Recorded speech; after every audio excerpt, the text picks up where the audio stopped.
안녕하세요. 삶의 여백 노트입니다. 새해의 소라남이 지나간 자리, 여러분은 지금 어떤 풍경 속에 계신가요?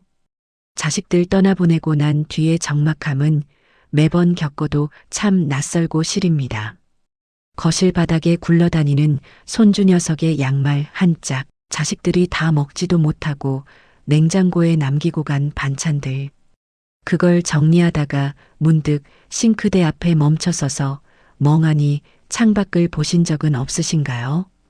엄마, 갈비찜이 예전 맛이 아니네. 어머니, 다음부터는 힘들게 음식하지 마세요. 자식들은 걱정해서 한 말이겠지만 그 말이 가슴에 얹혀 채한 것처럼 답답할 때가 있습니다.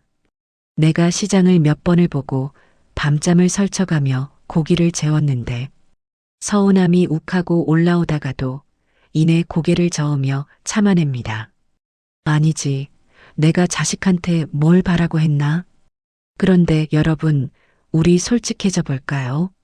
정말 아무것도 바라지 않으셨나요? 우리가 서운한 진짜 이유는 고생을 몰라줘서가 아닙니다. 내 인생의 전부를 자식이라는 통장에 다 입금해버렸기 때문입니다. 내 젊음, 내 건강, 내 꿈. 그 모든 걸 자식이라는 이름으로 저금했는데 이제 와서 통장을 열어보니 잔고는 비어있고 내 손에 남은 건 굽어버린 손가락과 쑤시는 무릎뿐이라는 걸 깨달았기 때문입니다. 오늘 저는 여러분과 함께 그 무거운 통장을 잠시 덮어두고 자식을 손님처럼 정중하게 보내주며 비로소 나라는 사람의 이름을 다시 쓰는 법에 대해 이야기해 보려 합니다. 이 영상이 끝날 때쯤 여러분은 자식에게 기대지 않고도 홀로 깊은 향기를 내뿜는 아름다운 나무가 되어 계실 겁니다. 준비되셨나요? 그럼 마음의 여백을 열고 시작합니다. 우리는 평생 부모라는 거대한 이름표를 가슴에 달고 숨 가쁘게 달려왔습니다. 내 입에 들어가는 것보다 자식 입에 들어가는 것이 더 배부른 것이 부모 마음이라며 그것을 유일한 보람이자 인생의 정답이라고 믿어왔지요. 하지만 여러분, 한 번쯤 스스로에게 이렇게 물어본 적이 있으신가요? 나는 정말 행복해서 희생한 것일까? 아니면 희생해야만 한다고 나를 채찍질해 온 것일까? 독일의 철학자 쇼펜하우어는 인간의 삶을 고통과 권태 사이를 왕복하는 추와 같다고 말했습니다. 우리가 자식에게 모든 것을 쏟아붓는 행위 뒤에는 사실 나 자신의 공허함을 자식의 성공으로 채우려는 무의식적인 의지가 숨어 있을 때가 많습니다. 구체적인 사례를 하나 들어볼까요? 얼마 전 제게 사연을 보내주신 70살 박 여사님의 이야기입니다.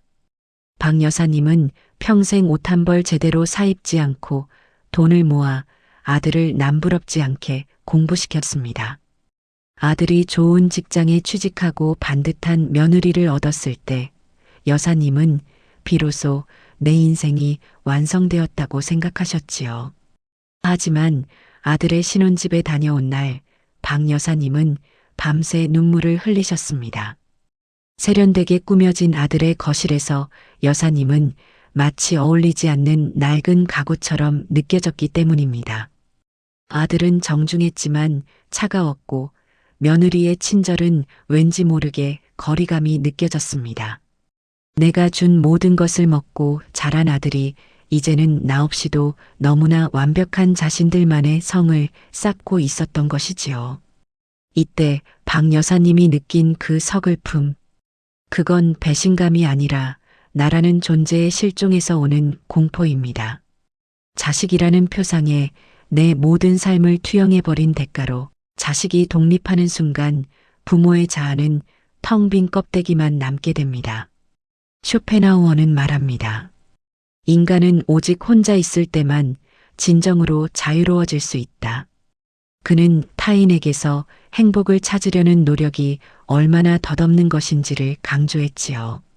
그 타인 안에는 우리가 목숨보다 아끼는 자식 또한 포함되어 있습니다. 우리가 착한 부모라는 가면을 쓰고 자식의 일거수일투족에 일일비하고 있다면 그건 사랑이 아니라 자식을 통한 대리 만족이며 나 자신을 방치하는 직무유기입니다. 이제는 인정해야 합니다. 내 인생의 무대에서 주인공 자리를 자식에게 내어주고 구석진 관객석으로 물러나 앉아 그들이 박수 쳐주기만을 기다리는 서글픈 연극은 끝내야 합니다. 가면을 벗고 거울 앞에 서보세요. 거기에는 누구의 엄마도 할머니도 아닌 거칠어진 손마디를 가진 한 사람이 서 있을 겁니다. 그 사람의 이름을 다정하게 불러주는 것. 그것이 바로 홀로서기의 첫걸음입니다. 많은 부모님이 무의식 중에 이런 착각을 하곤 합니다. 내가 낳았으니 내 뜻을 따라야지 자식이 잘 되는 것이 곧 나의 영광이고 보상이지라고 말입니다. 마치 자식을 내 인생의 못다한 꿈을 대신 이뤄줄 대리인이나 내 노력을 증명해줄 기념비처럼 여기는 것입니다. 하지만 여러분, 분명히 알아야 할 사실이 있습니다. 자식은 당신의 인생을 증명해주는 도구가 아닙니다. 그들은 당신을 통로 삼아 이 세상에 잠시 내려온 당신과는 전혀 다른 고유한 우주입니다. 레바논의 성자라 불리는 철학자 칼릴 지브란은 그의 저서 예언자에서 자식에 대해 이렇게 노래했습니다. 아이들은 당신을 거쳐왔을 뿐 당신으로부터 온 것이 아니다. 그들이 당신과 함께 있을지라도 그들은 당신에게 속해 있는 것이 아니다. 이 문장은 부모된 우리에게 서늘할 정도로 날카로운 깨달음을 줍니다. 우리는 자식에게 내 사랑과 정성을 줄 수는 있어도 내 생각과 가치관까지 강요할 수는 없습니다. 왜냐하면 그들에게는 그들만의 영혼이 살고 있는 집이 따로 있기 때문입니다. 여기 65 되신 이 선생의 사례를 한번 돌아봅시다. 이 선생은 평생 딸이 안정적인 공무원이 되길 간절히 바랐습니다. 자신이 젊은 시절 가난 때문에 포기해야 했던 그 안정을 딸만큼은 누리길 원했던 것이죠. 하지만 딸이 예술가가 되겠다고 했을 때 이 선생은 그것을 자식의 불효라고 생각했습니다. 다 너 잘되라고 하는 소리다라며 딸의 꿈을 꺾으려 수년간 다퉜고 결국 딸은 어머니와 거리를 두게 되었습니다. 이 선생은 배신감에 몸져 누웠지만 사실 딸의 인생은 어머니의 가난을 복수해주기 위해 존재하는 도구가 아니었습니다. 칼릴 지브라는 부모를 활에 비유했습니다. 당신은 아이라는 살아있는 화살이 앞으로 날아가도록 신이 당기는 활일 뿐이다. 활의 역할은 화살이 더 멀리, 더 힘차게 날아가도록 잠시 온 힘을 다해 자신을 굽히는 것뿐입니다. 일단 활 시위를 떠난 화살이 어디에 꽂힐지는 오로지 화살의 몫이며 그것은 신의 영역입니다. 부모가 화살을 끝까지 붙들고 자신의 품 안에 두려 한다면 그 화살은 결코 관역으로 날아갈 수 없습니다. 오히려 활 시위가 끊어지거나 화살이 꺾여버리는 비극만이 남을 뿐입니다. 자식이 내 마음에 들지 않는 선택을 할 때마다 가슴이 타들어가시나요? 그때마다 이 말을 되새기십시오. 나는 활이고 아이는 화살이다. 내가 할 일은 아이가 자신의 궤적을 그리며 당당하게 날아가도록 믿음이라는 시위를 당겨주는 것이지 화살의 방향을 억지로 틀어 내가 원하는 곳에 꽂으려 하는 것이 아닙니다. 자식을 사랑한다는 명목으로 그들의 날개를 꺾고 있지는 않은지 나의 못다한 욕망을 자식이라는 캔버스에 억지로 그리고 있지는 않은지 조용히 자문해 보아야 합니다. 자식을 내 업적의 도구가 아닌 독립된 영혼으로 바라볼 때 비로소 부모인 당신도 자식의 성패라는 감옥에서 자유로워질 수 있습니다. 자식과의 관계에서 우리가 겪는 대부분의 고통은 움켜쥐려는 손에서 시작됩니다. 내가 이만큼 주었으니 너도 이만큼 내놓으라는 계산, 내가 이 길을 닦아주었으니 너는 그 길로만 가야 한다는 통제가 사랑이라는 이름으로 둔갑하곤 합니다. 하지만 그런 집착이 오히려 자식의 숨통을 조이고 있지는 않은지 돌아봐야 합니다. 동양의 성인 노자는 상선약수를 말했습니다. 가장 높은 선은 물과 같다는 뜻입니다. 물은 만물을 이롭게 하면서도 결코 다투지 않습니다. 그저 흐르다가 막히면 돌아가고 낮은 곳으로 임할 뿐입니다. 자식과의 관계도 이 물의 마음을 닮아야 합니다. 내가 무언가를 해서 자식을 변화시키려 하거나 내 뜻대로 고정시키려 하는 인의를 버려야 합니다. 그때 비로소 관계는 물처럼 자연스럽게 흐르기 시작합니다. 실제로 72살 되신 최 선생님의 사례가 그렇습니다. 최 선생님은 매주 주말마다 자식들이 찾아오지 않으면 서운함을 숨기지 못했습니다. 전화 한 통 없는 날에는 배신감에 잠을 이루지 못할 정도였지요. 그러다 노자의 무의 사상을 접하고는 마음을 고쳐 먹었습니다. 그래, 자식도 자기 삶이 바쁜 손님일 뿐인데 내가 너무 붙잡고 있었구나 라고 말이죠. 최 선생님은 그때부터 자식에게 먼저 연락하는 것을 멈췄습니다. 대신 그 시간에 근처 산책로를 걷고 일기를 쓰기 시작했습니다. 그러자 기적이 일어났습니다. 부모의 서운함이 섞인 목소리를 부담스러워하며 피하던 자식들이 오히려 부모님이 조용해지자 먼저 전화를 걸어 안부를 묻기 시작한 겁니다. 아버지, 요즘 왜 전화 안 하세요? 무슨 일 있으세요? 라며 말이죠. 이것이 바로 놓아야 잡을 수 있다는 역설의 지혜입니다. 우리가 움켜쥐려 할수록 모래알처럼 빠져나가는 것이 인연이지만 손바닥을 펼쳐 여백을 만들면 그 자리에 비로소 진심 어린 존경과 사랑이 내려앉습니다. 자식을 사랑한다면 그들이 당신 없이도 잘 살 수 있도록 빈 공간을 허락하십시오. 그 빈 공간이야말로 자식이 스스로 뿌리 내릴 수 있는 비옥한 토양이 됩니다. 자식을 향한 뜨거운 집착을 거두고 물처럼 유연해지십시오. 당신의 노년은 비로소 누군가를 기다리는 시간이 아니라 나 자신을 완성해가는 고귀한 여백의 시간이 될 것입니다. 자식을 손님처럼 보내주고 나면 우리 마음에는 커다란 구멍이 뚫린 것 같은 빈자리가 생깁니다. 평생 그 자리를 자식 걱정으로 채워왔기에 그 여백이 처음에는 무섭고 낯설게 느껴지는 것이 당연합니다.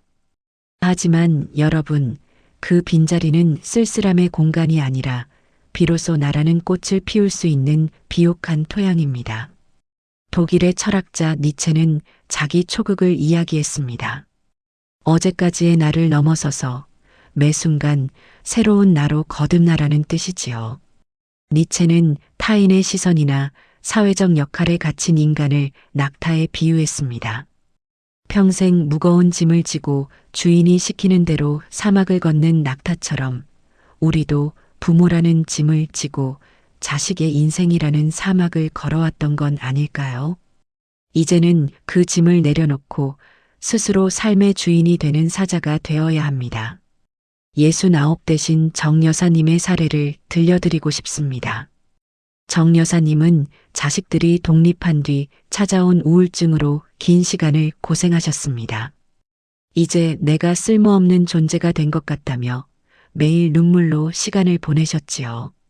그러던 어느 날 여사님은 우연히 동네 복지관에서 열리는 수필 교실에 발을 들였습니다. 처음에는 이 나이에 무슨 글이야라며 쑥스러워하셨지만 한 줄 한 줄 자신의 삶을 기록하며 놀라운 변화가 일어났습니다. 자식의 안부 전화만 기다리던 눈은 이제 책 속의 문장을 쫓느라 빛나기 시작했고 자식에게 서운함을 토로하던 입술은 자신의 인생을 노래하는 문장들로 채워졌습니다. 니체는 자신의 운명을 사랑하라는 아모르 파티에머 FATI를 외쳤습니다. 그건 단순히 주어진 고통을 참으라는 뜻이 아닙니다. 나에게 주어진 시간과 환경을 기꺼이 받아들이되 그 안에서 나만의 춤을 추라는 뜻입니다. 자식의 빈자리는 결코 결핍이 아닙니다. 그건 당신이 평생 뒤로 미뤄두었던 당신의 꿈과 취향, 그리고 잃어버린 이름을 되찾으라는 하늘의 선물입니다. 이제 자식에게 언제 오니? 라고 묻는 대신 거울 속의 나에게 오늘 무얼 하고 싶니? 라고 물어보세요. 내가 좋아하는 차의 향기를 찾아내고, 내가 걷고 싶은 길을 산책하며, 내가 배우고 싶었던 것을 시작하는 것. 그렇게 내가 나로서 단단하고 행복하게 서 있을 때 그 향기는 바람을 타고 자식들에게 전달됩니다. 부모가 자기 인생을 즐겁게 사는 모습만큼 자식에게 큰 위안이 되는 효도는 없습니다. 자식의 성취에 기대어 대리 만족하는 삶은 늘 불안하지만 스스로 일궈낸 소소한 기쁨은 그 누구도 뺏어갈 수 없는 당신만의 보물입니다. 새해에는 자식이라는 우주에서 벗어나 당신이라는 찬란한 우주를 탐험하는 여행자가 되어 보시길 바랍니다. 이제 긴 여정의 끝에서 우리는 가장 중요한 진실 하나를 마주하게 됩니다. 자식에게 줄 수 있는 가장 큰 선물은 유산도, 희생도 아닌 바로 부모 자신의 행복한 뒷모습이라는 사실입니다. 로마의 철학자 세네카는 인생의 짧음에 대해 말하며 우리가 얼마나 많은 시간을 남의 눈치를 보거나 쓸데없는 걱정으로 허비하는지 경고했습니다. 그는 인생은 짧은 것이 아니라 우리가 너무 많은 시간을 낭비하고 있을 뿐이다라고 말했지요. 자식 걱정으로 밤을 지새우는 그 시간 또한 우리에게 주어진 소중한 인생을 낭비하는 일일지 모릅니다. 여든을 앞둔 한 어르신은 제게 이런 말씀을 하셨습니다. 내가 자식에게 매달려 있을 때는 자식들이 나를 무거운 짐처럼 여기는 게 느껴졌어. 그런데 내가 내 인생을 즐기며 웃기 시작하니 자식들이 내 웃음소리를 들으러 집으로 찾아오더군. 이 얼마나 명쾌하고도 가슴 시린 진리입니까?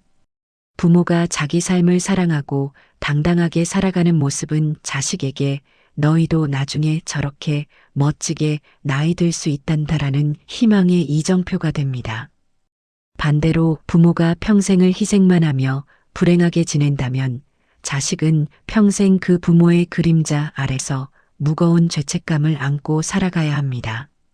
진정으로 자식을 사랑하신다면 이제 그들의 어깨에서 나의 행복까지 책임져야 한다는 그 무거운 짐을 내려주십시오.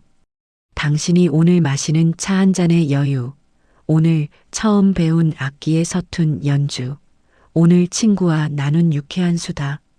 그 사소하고도 빛나는 순간들이 모여 당신의 노년을 황혼보다 붉고 아름답게 물들일 것입니다. 인생의 저녁은 결코 쓸쓸한 시간이 아닙니다. 오히려 하루의 소란함이 가라앉고 오직 나 자신과 깊게 대화할 수 있는 가장 고귀한 시간입니다. 자식은 잠시 우리 곁을 머물다간 고마운 손님으로 남겨두고 이제는 당신이라는 우주의 주인으로 당당하게 걸어가십시오. 홀로 서 있는 나무가 깊은 향기를 내뿜듯 당신의 홀로서기가 자식들에게는 가장 든든한 버팀목이 될 것입니다. 새해에는 자식의 소식에 가슴 졸이기보다 당신의 마음속에 어떤 꽃이 피고 있는지 먼저 살펴봐 주시길 바랍니다. 당신은 충분히 그럴 자격이 있고 그럴 때 비로소 가장 아름다운 어른의 향기가 납니다. 오늘도 당신의 삶에 고운 여백이 가득하길 바랍니다. 긴 시간 함께 해주셔서 고맙습니다. 사랑합니다.